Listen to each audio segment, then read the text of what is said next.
एक महाभागवत अनन्य भक्त श्री चंद्रहास जी महाराज, उनके पावन चरित्र का अपने लोग श्रवण करते हैं, इससे भक्ति बहुत घनीभूत होती है।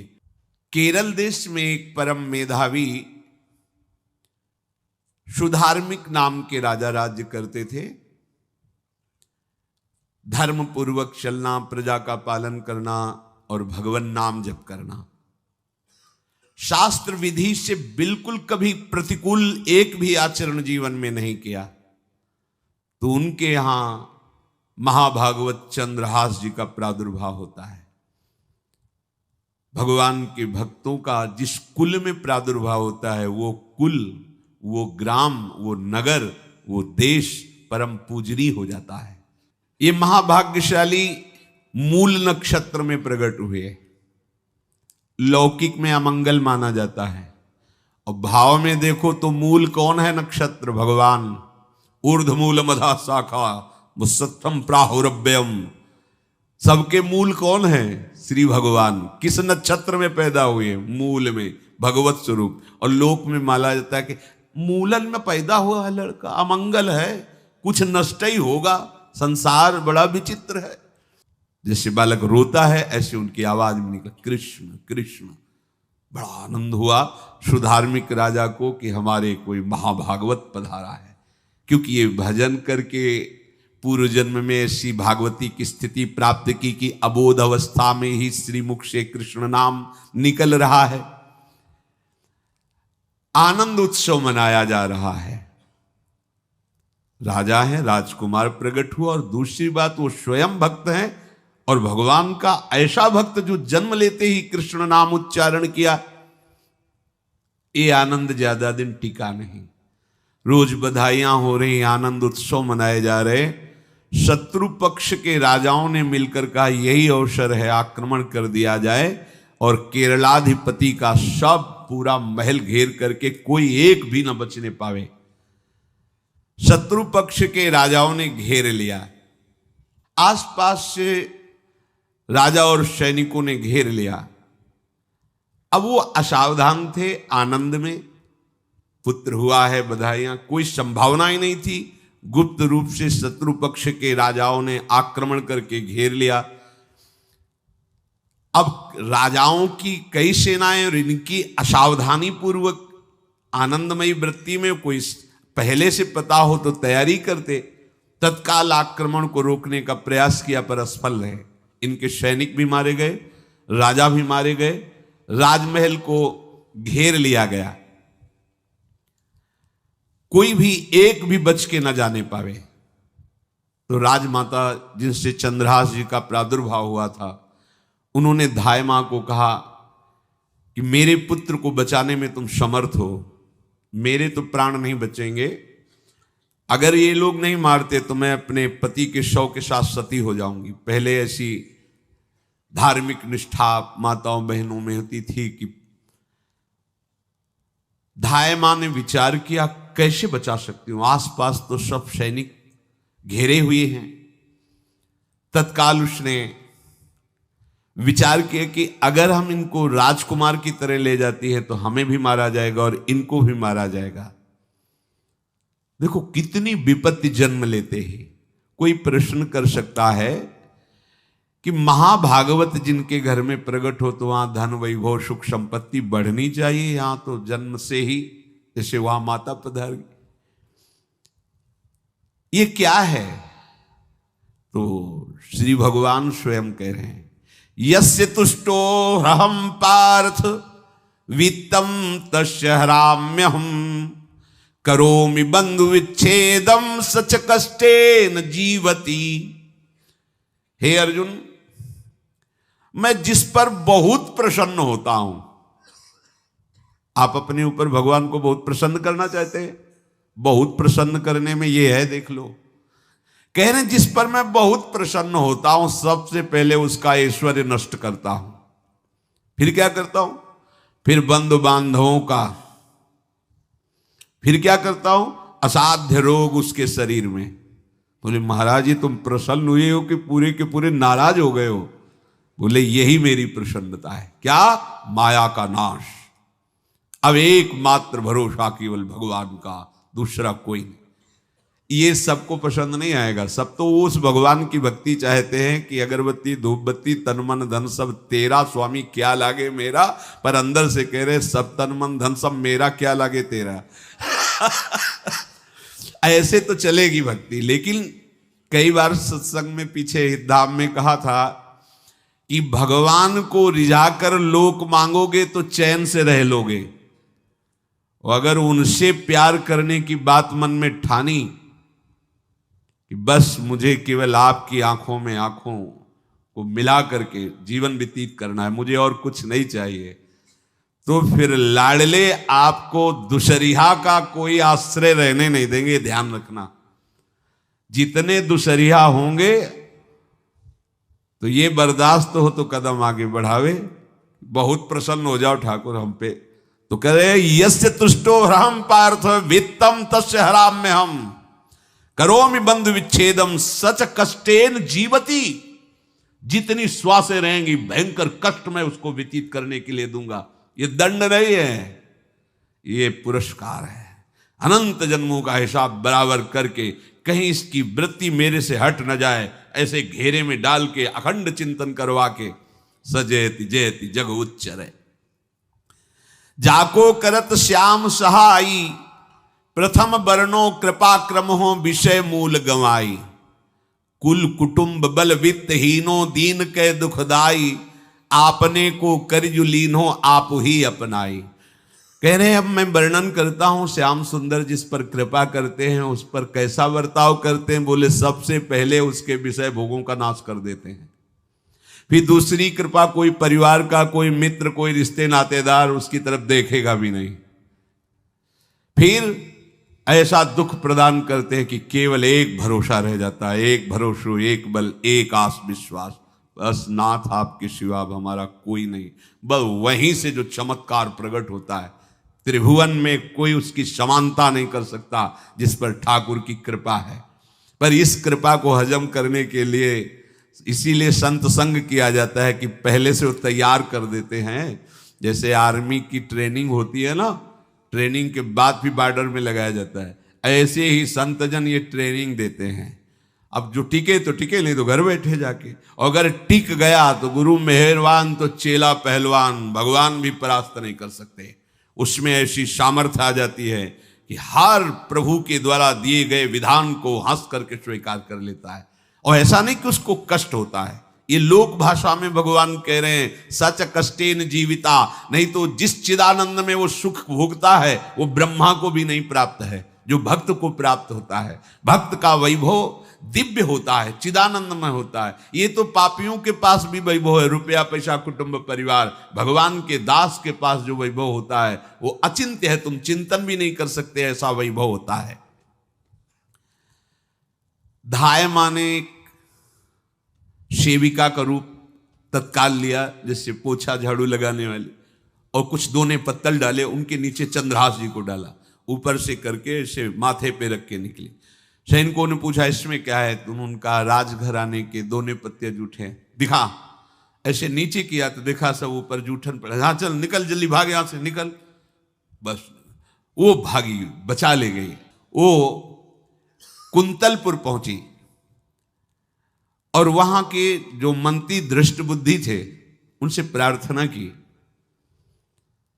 कि मैं सेवा कला में बड़ी प्रवीण हूं और ये मेरा पुत्र है, अगर आपकी कृपा हो जाए तो कुछ समय के लिए हम आपकी सेवा में, महल सेवा में रहेंगी और हमारे पुत्र का पालन पोषण हो जाएगा। उनकी परीक्षा ली गई तो राजघराने की सेविका थी, परम प्रवीण थी, पर उन्होंने ये परिचय नहीं बताया। विधि विधान से राज्य की सेवा में प्रवीण दासी पाकर उसको अच्छा लगा, ठीक है आप रह सकती है। अभी चंद्रहास जी 3 वर्ष के ही थे कि धायमा पधार गई और ये हर समय कृष्ण कृष्ण कृष्ण कृष्ण कृष्ण नाम इनके चलता रहता था। अब जो उनका दुलार करने वाली थी धायमा, वो भी पधार गई तो कौन उनकी तरफ देखे। पर बहुत ही गौर वर्ण, बड़े ही सुंदर, अब वो गलियों में भटकने, निकाल दिया महल से जब धाय माँ मर गई, क्योंकि धाय माँ की सेवा के कारण उनको रखा गया था। 3 वर्ष के बालक गलियों में, तो कोई भी माँ देखती उनको तो कोई उनको वस्त्र पहना देती, कोई भोजन करा देती। ऐसे ही भगवान के भक्तों की बड़ी विचित्र लीला होती है। यहां चंद्रहास जी को जो भी माता बहन देखती कुंतलपुर के गलियों में, तो कोई वस्त्र, कोई स्नान करवा देती, कोई काजल लगाती, कोई भोजन पवा देती। परमहंसों जैसा जीवन कट रहा है। कृष्ण कृष्ण कृष्ण कृष्ण। 14 भुवनों में जिनकी अव्याहत गति है, जो सबको देखते रहते हैं, श्री देवर्षि नारद जी। ये कृष्ण कृष्ण बोलता है बालक, और इसका हरि के सिवा कोई नहीं। तो एक दिन एकांत में बैठे हुए थे बालक चंद्रहास जी, नारद जी पधारे हैं, भाई जी से मिले हैं। स्वप्न में कितने महापुरुष मिलते हैं जो भजन ठीक से करते हैं, ये बड़े बड़े महापुरुष आकर के उपदेश करते हैं। ये त्रिकाल सत्य हैं, कोई ऐसा नहीं है कि ये कहानी हैं, अभी हैं। जहां आप भगवत चिंतन करेंगे तो आपको परिचय बड़े बड़े महापुरुषों का मिलने लगेगा। नारद जी आए तो देखा आंख बंद की हुई चंद्रहास जी कृष्ण कृष्ण कृष्ण कृष्ण कृष्ण ऐसा उच्चारण कर रहे। त्रिकालज्ञ सर्वज्ञ नारद जी ने देखा कि ओहो, इतना छोटा बालक और कृष्ण कृष्ण बोल रहा है। नारद जी ने स्पर्श किया दुलार करते हुए, सुनो आंख खोलो। आंख खोल के देखा श्री देवर्षि नारद जी। नारद जी ने कहा, देखो हम तुमको एक अमोघ वस्तु देते हैं, और एक छोटी सी शालिग्राम की इतनी बड़ी शिवगह शालिग्राम का जो वो दिया। बोले धो के पी लेना और दिखा के पा लेना, यही तुम्हारी सेवा पद्धति है। अर्थात स्नान करा दिया और जो तुम्हें मिले इनको अर्पित। तो उन्होंने विचार किया कि धोने के लिए, स्नान कराने के लिए पात्र चाहिए, भोग लगाने के लिए पात्र चाहिए। तो जैसे कोई पान की बीड़ी नहीं, तो ऐसे कपोल में शालिग्राम को रखे रहते, कोई पात्र ही नहीं, कोई सिंहासन ही नहीं, यही धुल गए। चरणामृत अंदर जा रहा, जब पाएंगे तो यही पा लेंगे, साइड में ऐसे करके फिर निकाल के धो। यहां कपोल में रखते छोटे से शालिग्राम चंद्रहास जी, और उपदेश किया भगवान के मंत्र का। जब कोई भगवत प्राप्ति के लिए चलता है तो भगवान ही गुरु रूप से प्राप्त होते हैं, वहां तक तुम्हें पहुंचा देते हैं या उन महापुरुष को आपसे मिला देते हैं। जब कोई भगवत प्राप्ति के लिए जहां चलता है तो ये भगवान अपनी तरफ से कृपा करते हैं। ये दृष्ट बुद्धि के जो महल में धाय माँ ने इनका आश्रय स्वीकार करवाया था, उसके एक पुत्र थे मदन जी, वो बड़े भागवत थे। और एक पुत्री थी जिसका नाम था विषया, वो बड़ी सुंदर थी, अभी छोटी अवस्था की ही थी। मदन जी का स्वभाव था भक्तों को भोजन पवाना। जो भगवत भाव के जन होते हैं उनके हृदय में ऐसा उत्साह होता रहता है कि जो वैष्णव हैं, संत जन हैं, इनको भोजन पवाने का मतलब श्री भगवान को भोजन पवाना। भक्तमाल में भी वर्णन है कि जैसे गर्भवती मां को आप कुछ भी पवाओ तो बालक की पुष्टता अपने आप होती है, ऐसे संतों के हृदय में भगवान विराजमान प्रगट रूप से हैं। जब हम संतों को भगवत भाव से भोग पवाते हैं तो साक्षात भगवान ही पाते हैं। वो मदन थे भगवत भाव के, तो उन्होंने बुलाया बड़े बड़े भक्तों को और ब्राह्मणों को। जब ब्राह्मण और भक्त पा रहे थे तो खेलते खेलते चंद्रहास जी भी वहीं चले गए और उन्होंने भी वहां प्रसाद पाया। अब बड़े बड़े ब्राह्मणों में एक ज्योतिषाचार्य थे। दृष्ट बुद्धि जी ने हाथ जोड़कर प्रणाम किया और अपने परिवार को प्रणाम करवाया और कहा, यह हमारी पुत्री है। दृष्ट बुद्धि जी ने कहा, आप इसका हाथ देकर बताइए, इसको वर कैसा मिलेगा, कैसा ऐश्वर्य होगा। दृष्ट बुद्धि मतलब दुष्ट बुद्धि, ऐसा ही था वो। पर बड़ा विचित्र खेल है, इसकी बुद्धि एकदम विपरीत और पुत्र महाभागवत। भगवान का खेल है। वो भक्ति विरुद्ध और पुत्र भागवत। उन्होंने कहा वर, ऐसे दृष्टि डाली चंद्रहास जी वहीं पार, वो है इसका वर। वो इसे धाय का एक दासी का लड़का हमारी पुत्री का वर बने। बोले शायद आपने ध्यानपूर्वक रेखा नहीं देखी, वो हम देख लिए हैं, यही है तुम्हारी पुत्री का वर। दृष्ट बुद्धि ने विचार किया कि एक भिखमंगा हमारी राजकुमारी पुत्री का दूल्हा बनेगा। पंडित जी को तो दक्षिणा दी, विदा किया और सैनिकों से कहा घर से निकलने न पावे बालक, क्योंकि ज्योतिष पक्की, ज्योतिष शास्त्र सत्य है, पर उसका सम्यक ज्ञान होना चाहिए।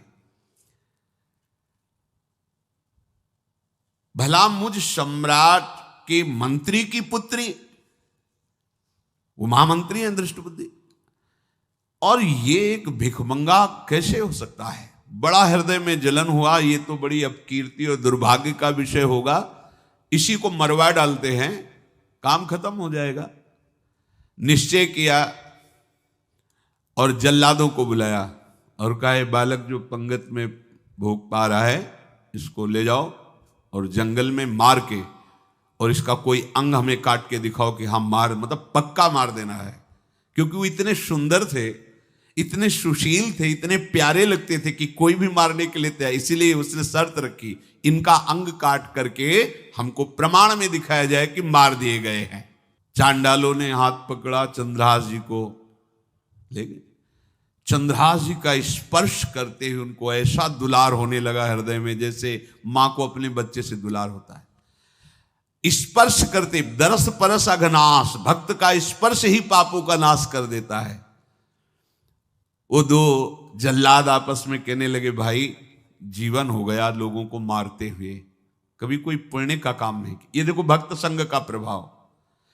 इस सुकुमार विशाल नेत्र, कैसा सुंदर बालक जो हमारे चित्त को चुरा रहा है, इस दुष्ट बुद्धि मंत्री ने आदेश किया मारने का। भला इससे क्या बिगाड़ा इनका, क्यों मारना चाहता है? देखो वैसे तो मां पापी है ही है, क्योंकि जल्लाद घर में जन्मे हैं, पूर्व जन्म के पापों के अनुसार इस जन्म में न जाने कितनों को हमने काटा है। पर पता नहीं क्या हो रहा है, मेरे हृदय में ऐसी हिम्मत नहीं आ रही कि इस बालक को मैं मार सकूं। दूसरे ने कहा फिर अगर उसको तुम नहीं मारोगे तो तुम मारे जाओगे, कुछ तो करना पड़ेगा। नहीं नहीं, इस छोटे से बालक से क्या किसी को नुकसान। एकांत जंगल में ले गए और कहा तुम जानते हो हम तुम्हें किस लिए बुलाए हैं? चंद्रहास जी बालक थे, 5 वर्ष की आयु अब हो गई थी, तो उनका मुझे पता नहीं कि आप क्यों लाए हैं। बोले हम जल्लाद हैं, तुम्हें मारने का हुक्म दृष्ट बुद्धि ने दिया है, मारना तो पड़ेगा ही तुम्हें।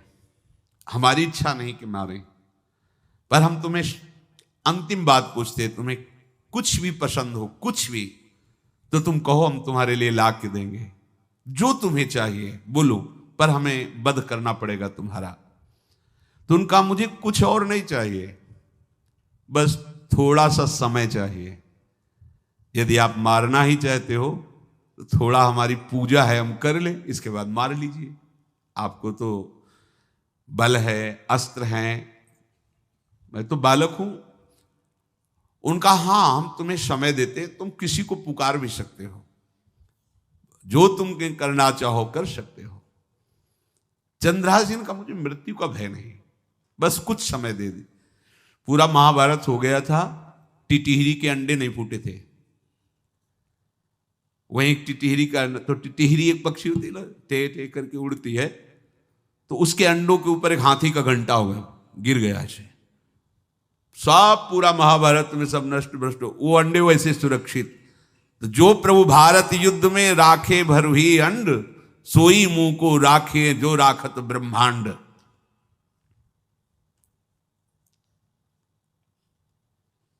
मैं तो अनाथ हूं, श्री कृष्ण के सिवा कोई मेरा है नहीं, मैं किसको पुकारूं? मेरा आश्रय तो एकमात्र वही प्रभु हैं। और निकाला शालिग्राम, यही सिंहासन है शालिग्राम का। भगवान के भक्तों की अपार महिमा है। क्या सेवा, वहां कोई पंचपात्र गंगा जल ये सब थोड़ी है, लेकर बस आंसुओं से अभिषिक्त कर रहे हैं। प्रभु मुझे तो कोई ज्ञान नहीं कि आपकी सेवा कैसे की जाती, मैं तो अपने मुख में ही आपको रखता हूं। अब मेरे जीवन का अंत होने जा रहा है, बस मैं यही प्रार्थना करता हूं कि मैं आपके ही समीप पहुंचूं, आपका ही स्मरण करूं, आपसे कभी विलग न हूं, एक भी वृत्ति आपसे कभी विलग न जाए। श्याम सुंदर मुरली मनोहर ललित त्रिभंगी ध्यान करते हुए आंख खोली और इशारा किया, काट दो मुझे। जल्लादों ने जब देखा आंसू चल रहे ऐसा, वो बैठ गए अस्त्र रख के, कहने लगे, भाई तुम मुझे मार दो, भले भले वो दृष्ट बुद्धि मुझे, मैं इस बालक को नहीं मार पाऊंगा, मेरी हिम्मत नहीं। अब कुछ भी हो, मेरा वध हो जाए, पर मैं इस बालक को, गिरे मुरझाई दया आई कछु भाए भरे, ढरे प्रभु और मति आनंद शोभिनी है, हुती छठी आंगुरी सो काट लई दूषण हो, भूषण ही भयो जाई कहीं सांच चीनी है। जब नेत्र का इशारा हुआ कि वध कर दो, तो जो बधिक मारने के लिए आए हत्यारे थे वो आनंद से एकदम प्रफुल्लित हुए और कहा, मैं नहीं मार पाऊंगा तुम्हें। तो एक ने कहा, देखो एक उपाय मुझे दिखाई दे रहा है, इस बालक में विशेषता तो है ही, पर इसके पैरों में देखो, बाएं पैर में एक छठी अंगुली भी है, किसी किसी को होती है। गांव में तो कहते हैं छंगू या छंगा, जिसे होता है ना गांव में, और ये छंगा मतलब 6 अंगुली के। बोले इसको अगर काट लेते हैं तो प्रमाण भी सत्य, जिसकी कसम खवाएगा मैं खा लूंगा कि ये चंद्रहास जी के है, और मैं मार दिया। और कौन इस बालक को ढूंढेगा, जंगल में छोड़ देते हैं, अपनी तो सामर्थ्य नहीं। बधिकों ने, जल्लादों ने ऐसा ही किया और जाकर अंगुली दिखा दी, मैं बालक का वध करके आ गया हूं। उनको यह कि लाखों बार इन्होंने वध किया, तो संशय का कोई रिश्तेदार थोड़ी है, वो तो बालक है, उसको मारने में क्या। हाँ ठीक है, मार दिया गया। अब वो जो चले गए तो अंगुली जो कटी थी उससे रक्त प्रवाह हो रहा है। कृष्ण कृष्ण जगन्नाथ वासुदेव जनार्दन, हे कृष्ण हे जगन्नाथ हे वासुदेव हे जनार्दन, ऐसे नाम उच्चारण करते हुए मूर्छित हो रहे हैं चंद्रहास जी। वो छोड़ करके जल्लाद चले गए। चंद्रहास जी भगवान का स्मरण कर रहे हैं, तो जितने जंगल के मृग हैं वो सब मंडलाकार घेर के ऐसे। एक हुमा नाम का पंछी होता है, अगर उसके पंखे की छाया पड़ जाए तो चक्रवर्ती सम्राट का वैभव प्राप्त होता है। और वो भीड़ की भीड़ पक्षी आकर चंद्रहास जी के ऊपर ऐसे घेरे हुए हैं।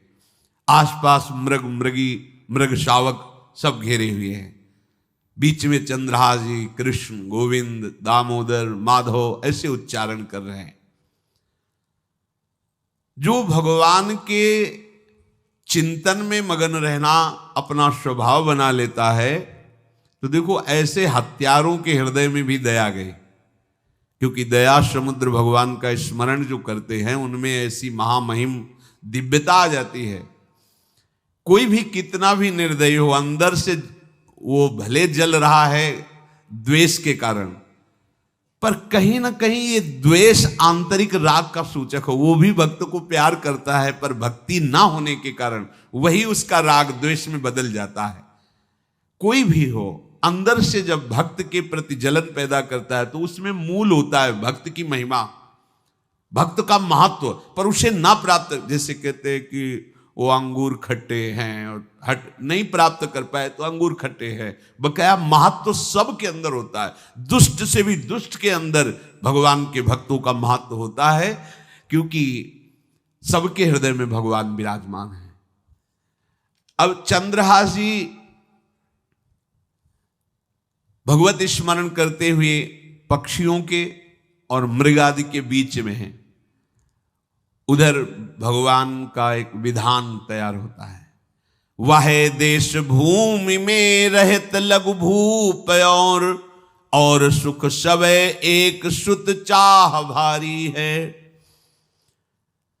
कुंतलपुर के ही अधीन एक चंदनवती नाम की राज्य नगरी थी। वहां के राजा थे, उनके पुत्र नहीं हो रहा था, तो कुंतलपुर सम्राट पद, चंदनवती राज्य राजा, जैसे प्रदेश और दिल्ली में बैठे हुए जो प्रधानमंत्री राष्ट्रपति वो बादशाह, जो दिल्ली का अधिकार वो बादशाह, और ऐसे छोटे छोटे जो राज्य हैं उनको राजा। तो ये चंदनवती के राजा कर दिया करते थे, प्रत्येक राजा को कर देना होता था बादशाह को। इनके पुत्र था नहीं और कर देने के लिए कुंतलपुर ही जा रहे थे, तो रास्ते में देखा कि बहुत से मृग और पंछी ये घेरे हुए क्या है, तो एक कौतूहल सा कि क्या है बीच में, आसपास मंडलाकार मृग, फिर वो विहंग पक्षी जो भगवान के आश्रित है, भगवान कैसी व्यवस्था करते हैं। वो चंदनावती के राजा दौड़ करके एक कौतूहलवश, क्या है यहां, मृगी पंक्तियों के बीच में पक्षी, हुमा नाम का बड़ा पवित्र पक्षी हिमालय आदि में पाया जाता है, जिसके ऊपर इसकी छाया पड़ जाए वो ऐश्वर्यवान हो जाए। देखा बालक दिव्य तेजों में, और मूर्छावस्था में नजदीक गए तो अंगुली पूरी कटी हुई थी, तो रक्त प्रवाह, गोद में उठाया और आनंदित हो गए, हमारी पुत्रेष्टि यज्ञ सफल हुई, हमारा दान पुण्य सफल हुआ, ऐसा हमें सुंदर बालक मिला। चंद्रहास जी को लेकर के घर आए और हृदय में भगवान का बार बार कृपा प्रसाद मना रहे हैं, मुझे भगवान ने पुत्र दिया। चंद्रहास जी को लेकर आए, आनंद मंगल बधाइयां बजने लगी, बहुत सी संपत्ति न्यौछावर कर दी। 5 वर्ष के चंद्रहास जी हैं। पूछा बेटा तुम्हारे माता पिता कौन है, तो कहा श्री कृष्ण। परिवार में कौन है, श्री कृष्ण। मतलब तुम्हारा कोई नहीं है, नहीं है श्री कृष्ण। समझ गए कि भगवान ही हमें कृपा करके ऐसे महाभागवत पुत्र को दिया। और है कौन, वास्तविक कोई नहीं श्री कृष्ण के सिवा। बड़ा उत्सव मनाया और अपने राज सिंहासन का अग्रिम अधिकारी युवराज पद चंद्रहास जी को।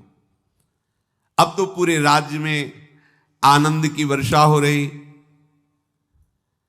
राजा मन में विचार कर रहे हैं कि ऐसा प्रतापी भक्त हमारे यहां आया है, अब हमको किसी को कर देने की जरूरत नहीं। तो जो हर महीने वर्ष में जो बंधा हुआ कर था उन्होंने नहीं दिया। 1 बार 2 बार 3 बार जब कर नहीं पहुंचा तो सम्राट ने आदेश किया मंत्री को कि चंदनावती से कराना बंद हो गया है। क्या बात है? यदि वो अहंकार से युक्त हो तो आक्रमण करके नष्ट करो, यदि समस्या है तो उसका सहयोग करो। बादशाह के आदेश से वहां दृष्ट बुद्धि पहुंचे तो युवराज पद पर चंद्रहास जी विराज, जिनको मारने के लिए जल्लादों के हाथ में दे दिया था। पूरे पूर्वासी ऐसा प्रभाव चंद्रहास जी का है कि सब कृष्ण भजन करते हैं, सब आनंद में मगन रहते हैं।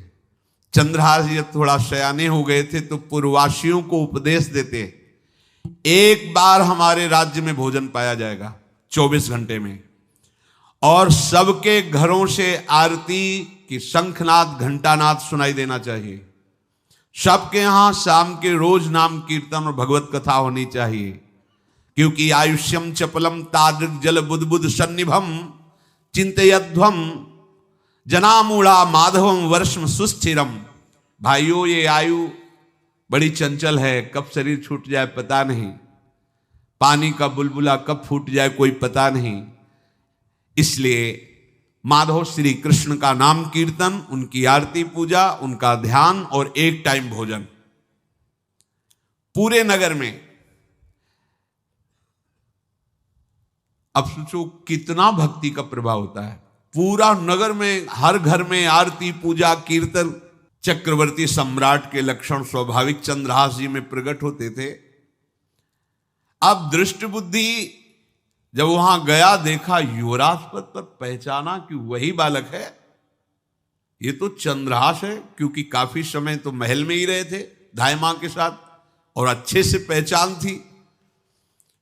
अब उन्होंने विचार किया कि ये तो बहुत अनिष्ट हो गया, हमने तो मारना निश्चित किया था और जल्लादों ने इसको छोड़ दिया और अब तो ये राजा का राजकुमार बन गया। तो राजा से कहा कि पहली बात, युवराज पद पर बैठालने के पहले तुम्हें सम्राट को सूचना देनी चाहिए थी। दूसरी बात, अभी तक तुमने कर नहीं दिया। जानते हो कि अगर सम्राट का भाव बदल गया तो एक क्षण में तुम्हारे राज्य को नष्ट कर दिया जाएगा। तो राजा ने हाथ जोड़कर, चंद्रावती के राजा ने कहा, महाराज आप ही अब हमारी रक्षा कर सकते हो। तो उसकी दृष्टि चंद्रहास पर थी, इसको मरवाना है, क्योंकि पंडित ने बताया था यही पति बनेगा। अरे तो अब तो आनंदित होना चाहिए कि अब तो राजा बनेगा, अब तो बढ़िया है। लेकिन चंद्रहास जी को यदि आप सम्राट के पास भेज देते हैं और सम्राट निश्चित प्रसन्न हो जाएंगे चंद्रहास को देख के, तो वो तुम्हारे इस अपराध को क्षमा कर देंगे। युवराज पद दे दिया और भेंट नहीं दी, कर नहीं दिया महीनों से, तो ऐसा करो चंद्रहास जी को भेज दो। राजा ने स्वीकार कर लिया। और पहले लोग बिल्कुल धर्म से चलते थे, कहीं भी अधर्म का लेश नहीं। एक चिट्ठी लिखी दृष्ट बुद्धि ने और चंद्रहास जी से कहा खोल के पढ़ना नहीं, मेरे पुत्र मदन को देना जाके, और मदन तुम्हें फिर आगे का कार्य सम्राट से मिलाना, माफी करवा देना, ये सब करवा देगा, पर ये चिट्ठी तुम रास्ते में खोल के नहीं देखना। और वैसे भी किसी का पत्र खोल के देखने का धर्म नहीं कहता। अगर कोई पत्र दे तो ये नहीं कि इसमें क्या लिखा है, नहीं, या तो हिम्मत नहीं है, इतनी धैर्य नहीं है तो मत लो। अगर धैर्य है तो हाथ में लेकर जहां तक पहुंचाना है वहां तक पहुंचा दो, नहीं तो वो कार्य ही मत लो। ये अधर्म है कि आप बीच में उसको खोलकर पढ़े। पहले लोग बहुत धर्मात्मा होते थे, एक एक बात धर्मयुक्त होती थी। चंद्रहास जी को चिट्ठी दी, चंद्रहास जी ने पत्र को अपनी पाग में खोस लिया और कुंतलपुर के लिए चले। अब इनका किशोर अवस्था में प्रवेश हो चुका था। एक सुंदर कुंतलपुर के बाहरी रमणीय बगीचा था, वृक्ष बहुत सुंदर सुंदर, पुष्पवाटिका भी, बड़ा मनोरम लगा। घोड़ा बांध दिया वृक्ष में और पहले सरोवर का बड़ा निर्मल जल होता, जल पिया, हाथ मुंह धोया, थोड़ी देर भगवान का ध्यान करते रहे वृक्ष के नीचे और फिर लेट गए तो नींद आ गई। भगवान बड़े कृपालु हैं। जो भगवद आश्रित होता है त्रिभुवन में कोई उसका अमंगल नहीं कर सकता। अपनी सहेलियों के साथ दृष्ट बुद्धि की वही राजकुमारी जिसके साथ इनका ज्योतिषाचार्य ने कहा था यही पति होगा, वो अपनी बहुत सी समान वयस्क अवस्था की जो किशोरियां थी उनके साथ वो, और ये राजवाटिका थी, इसमें घूमने के लिए आई। तो घोड़ा देखा तो उसने कहा यहां किसी का घोड़ा कैसे आ सकता है, हमें लगता है कोई यात्री इसमें प्रवेश कर गया, उसको पता नहीं होगा कि राजवाटिका है। वो अपने सहेलियों के साथ घूमते हुए उसी वृक्ष के नीचे पहुंची। जा चंद्रहास नौ किशोर अवस्था, और जो भगवान का भजन करते हैं उनमें एक विशेष आकर्षण होता है जो साधारण आदमियों में नहीं होता। वो कैसा भी रूप हो उससे मतलब आकर्षण होता है, ऐसा लगता है इनके समीप बैठे रहे, इनको देखते रहे, इनकी बातें सुनते रहे, उनमें भगवत आकर्षण होता है। आंख मुंदी हुई शोर है, देखते ही पूर्व विधान के अनुसार उसका चित्त लुट गया। इतना सुंदर नौ किशोर अवस्था, आसपास देखा तो सखियां खेलने में लगी थी। पाग में एक चिट्ठी सी दिखाई दी तो झुक करके चुपचाप ऐसे नौ किशोर अवस्था में चंचलता भी होती है, चिट्ठी खोल करके देखा तो वैसे ही रूप माधुरी में आसक्त हो गई थी। पूर्व संस्कार से आकर्षण भी हुआ। इसने संस्कृत में लिखा था विस्मस्मयी प्रदातव्यम त्वया मदन शत्रुवे, कार्या कार्यम न द्रष्टव्यम कर्तव्यम खलु में प्रियम। मदन पुत्र, उनके नाम था मदन। अय मदन, बिना कुछ विचार किए इसको विष दे देना जाते ही। क्या उचित है क्या अनुचित ये तुम्हें नहीं सोचना, मेरा प्रिय करना, मेरे आदेश का पालन, जाते ही से विष दे देना। पत्र, उसने देखा वो पिताजी की बुद्धि खराब हो गई, ऐसे सुंदर नव किशोर को विष देने की बात लिख दी। और उसे बड़ा दुख हुआ कि पहली ही दृष्टि में, अभी तो इन्होंने आंख खोल के हमें देखा ही नहीं, और इनको इस सोई हुई मुद्रा में देख करके मेरे प्राण समर्पित हो गए, मेरा चित्त समर्पित हो गया। चलो, जब मेरी सखियों के नाम पुकारे जाते, हेमलता शशिकला आदि, तो मुझे चुभता था कि मेरा नाम पिताजी ने विषया क्यों रखा है। आज सार्थक हो गया, मेरा नाम सार्थक हो गया। काजल लगाई हुई थी, एक सीख से ऐसे काजल लिया, और एक संस्कृत में आ बनता है ऐसा, ऐसे, बस ऐसे कर दो तो विषया हो गया। अब उसका अर्थ बदल गया, हे मदन, उचित अनुचित का विचार छोड़कर जाते ही इसे विषया प्रदान कर दो, ये मेरा प्रिय कार्य होगा। विषया पुत्री भगवान है, जैसी हो बहुतव्यता तैसी बने सहाय, आप ना आवे आप परताई तहां ले जाए। तो ओ पत्र वही खोस दिया, और ये सुख हुआ कि तो जाएंगे भाई के पास ही ना, तो घर में ही तो जाएंगे, वहां इनकी इस प्रसन्न मुद्रा में बातचीत करते हुए मैं इनको देखूंगी। ये भगवान का विधान होता है। चंद्रहास जी उठे और पूछते हुए मंत्री के घर पहुंचे, और मदन ने जेही की चंदनावती से पिताजी ने इनको भेजा है, ये वहां के राजकुमार हैं, हृदय से लगाया। चंद्रहास जी ने कहा आपके पिता ने पत्र दिया है। उन्होंने पत्र पढ़ा, विषमस्मयी विषयास्मयी, विषय तुरंत बिना विचार किए ब्याह कर दो, दे दो, क्योंकि लिखा है प्रदातव्यम त्वया मदन, अभी इसी क्षण जहां ये पत्र मिले, उनका जो आ गया, सुबह शीघ्र शुभम शीघ्र, बुलाओ पंडित को। पंडित ने कहा भगवान की कृपा से अगला मुहूर्त है, बिल्कुल ये ब्याह का पक्का मुहूर्त है। अब तो राजघराने तत्काल व्यवस्था हुई, और वो तो पहले ही मोहित हो चुकी थी देख के विषया जी। तत्काल दुल्हन रूप उनको सजाया गया, इनको दूल्हा रूप सजाया गया, पंडित शुरू कर दिए, गणानंद तो गणपति को ब्याह हो गया। अब जब ब्याह यहां खूब धूमधाम से हो गया, तो दृष्ट बुद्धि ने सोचा कि काम हो गया होगा, विष दे दिया हो गया, मर अब हम जाके संभाल लेंगे, क्योंकि राजकुमार है, कैसे विष दिया कौन दिया, तो इस बात को हम संभाल लेंगे। जब वहां घर है तो पूरे नगर में सजावट हुई थी। बोले भैया सजावट का है कि? बोले महाराज आपके ही आदेश से तो है, आपने दूल्हा भेजा था। वो दूल्हा भेजा, ब्याह किसने कब कहा ऐसा? बोले वो तो मदन के पास चिट्ठी रखी है। अब वो घर गए, मदन को बोला, बोले तुम्हारी बुद्धि मारी गई, क्या हमने पत्र में लिखा था? दिखा दिया, लिखा था हमने विष, इसमें विषया कैसे लिख गया?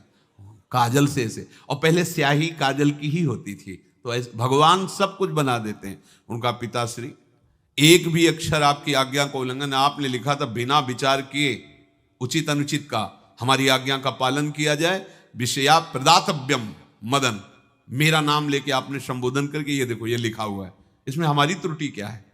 देखा तो चंद्रहास जी दूल्हा और सुंदर, अब उसका हृदय आग ले। अब तो मान जाना चाहिए, बिटिया का वरण हो गया भाई, ब्याह हो गया, अब तो गुस्सा छोड़ देनी चाहिए। पर दुष्ट बुद्धि, नाम ही रखा था दृष्ट बुद्धि, उसने कहा चाहे बिटिया विधवा रहे पर तुम्हें जिंदा नहीं रहने देंगे। ये दुष्ट बुद्धि होती है। देखो कैसे कैसे ऐसे ही होते हैं, कुछ लोग ऐसे ही होते हैं, हमारी इज्जत, फिर जेल काटता है पूरा परिवार, मार डालेंगे तुम्हें जिंदा नहीं रखेंगे, ऐसे दुष्ट बुद्धि का स्वभाव होता है। अब भाव जब बिगड़ जाता है तो फिर पकड़ में नहीं आती बात, यही समझ जाना चाहिए था। चरणों में प्रणाम करके कि अब तो तुम हमारे बेटे के समान हो, ये भी राज्य तुम्हारा, वो भी आनंद लो। अब बड़ा सुख का कार्य है। लेकिन जब नकारात्मक सोच आ जाती है तो बुद्धि कंट्रोल में नहीं रहती, वो फिर उद्दंडता करने, उसका निश्चय गलत होता है। नजदीक गया और कहा कि बहुत कृपा हुई, आप हमारे दामाद बने, पर हमारे यहाँ की एक रीति है, हमारे नगर के बाहर जो देवी हैं उसमें लड़की का वर अकेले पूजा करने जाता है। आपको हमारी कुल की रीति का निर्वाह करना होगा, आपको जाना ही होगा। कोई समस्या नहीं, हमारे लिए तो हर देवी देवता भगवत स्वरूप है, आपके लिए हम पूजने चले जाएंगे, पूजन की थाल तैयार करो। और उधर कई बलवान सैनिकों को भेजा, देवी पूजने जो आ रहा है तत्काल उसे काट देना, किसी भी तरह बचना नहीं चाहिए, नहीं तुम सब मारे जाओगे। जो आदेश देवी मंदिर में सैनिकों को लगा दिया, जो आवे तत्काल मार देना, क्योंकि अब भेज ही रहे ना, तो नाम नहीं लिया, कहा जो आवे तत्काल मार देना, मेरा आदेश अगर बचा तो मैं तुम्हें मार दूंगा। उन राज सैनिकों ने जो बधिक स्वभाव के थे पहले से वहां लग गए। बड़ा विचित्र भगवान का खेल है। वहां के चक्रवर्ती सम्राट जो थे बड़े बड़े विद्वान और ऋषियों से बातचीत कर रहे थे। उनका महाराज अब आपका राज सिंहासन पर बैठना राज्य के लिए अमंगल होगा, ऐसा समय आ रहा है। इस समय यदि चंद्रहास जी को सम्राट पद पर बैठा दिया जाएगा तो आगे अकाल नहीं पड़ेगा और बड़ा मंगल होता चला जाएगा। ये मुहूर्त आपका राज सिंहासन पर से हटने का है, तो उनका प्रजा का मंगल हो और देश का मंगल हो, इसलिए हम बिल्कुल। मदन वहीं बैठे हुए थे।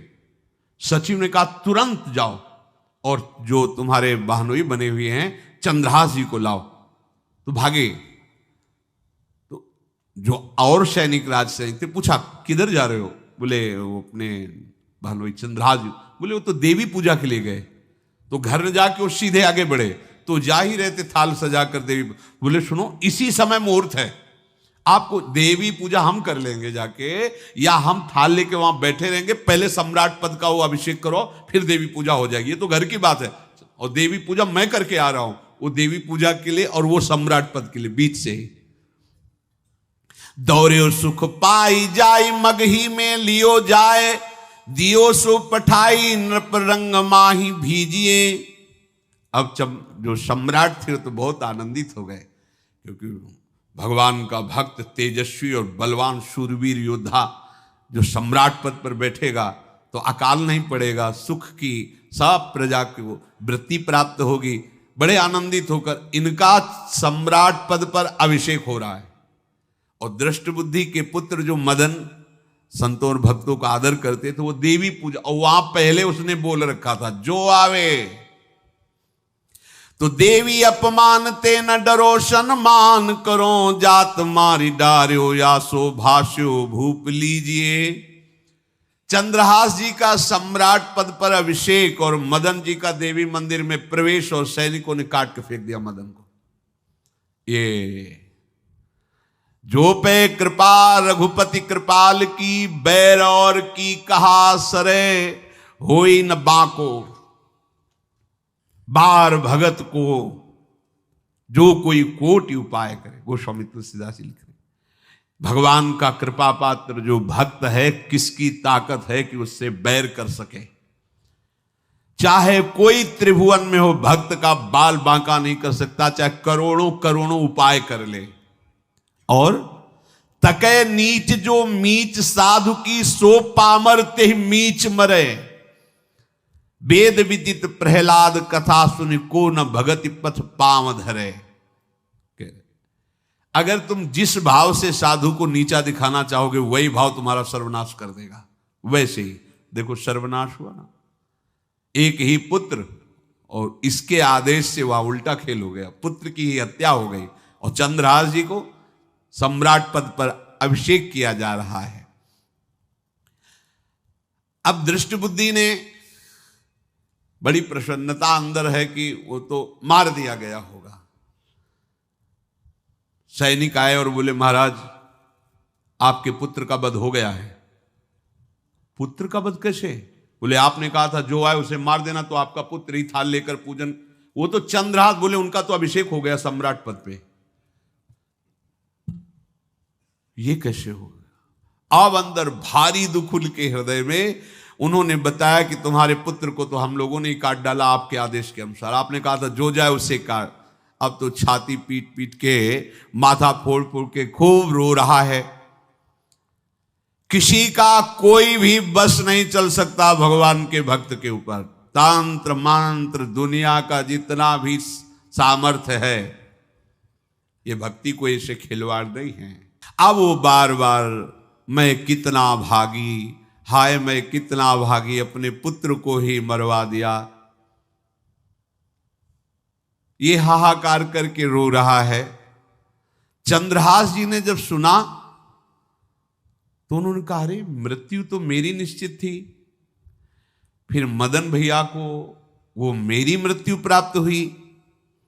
नहीं नहीं, ऐसा नहीं हो सकता, मैं अभी जाता हूं। वहां गए, देखिए सब कटे, अंगों को रखा, भगवान का ध्यान करते हुए स्मरण करते हुए से हाथ फेरा, उठ के बैठ गए।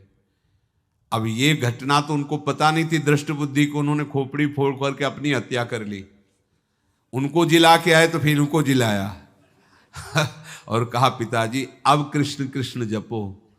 अब उनकी बुद्धि शुद्ध हुई और भगवान का आश्रय लेकर के वो अपने जीवन को भगवत भक्ति में बनाए। तो जो भगवान का भक्त है उससे द्रोह करने वाले को भी परम मंगल ही देते हैं भक्त। पर भक्ति में अनन्यता की आवश्यकता है। प्रारंभ इहलोक परलोक के सारे सुखों को भगवान के चरणों में समर्पित करके किसी व्यक्ति वस्तु स्थान का आश्रय नहीं होना चाहिए।